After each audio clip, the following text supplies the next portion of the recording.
Today's standout student will likely pick up a scholarship, but it's for something you probably don't think about every day. Neil Persley introduces us to Renee Gonzalez of West Lutheran in this week's Standout Student.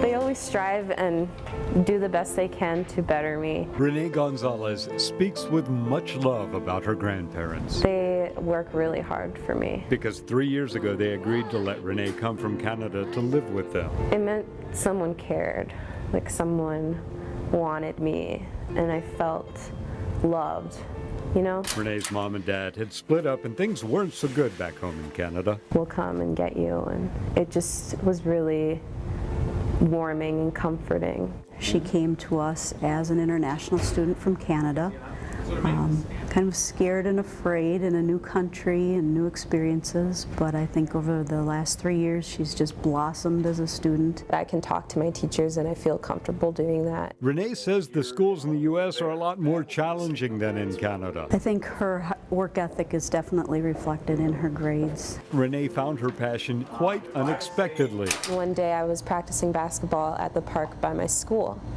and these people came up to me and were like, "Hey, do you want to come practice rugby with us down there?" And I had no friends at the time, so I was like, sure. Her play is so good that colleges with strong rugby programs are giving her a serious look. But college isn't the pinnacle of Renee's aspirations. Well, my dream is to go to the Olympics. I've always wanted to. Renee was invited to compete in the All-Americans and to try out for the Olympic Games in Canada. After all those years of getting invited to these things and invited to try out for like Olympic Games and stuff, it's just like, wow, I guess I'm okay.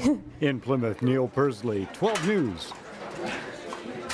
Renee said she would like to major in sports medicine and therapy, and right now she's looking seriously at the University of Victoria, but there are a couple schools here in the States that interest her as well. And I would not think of her as a rugby player just looking at her. It's a tough sport. Go for it, right? Apparently she's okay, as she said, right?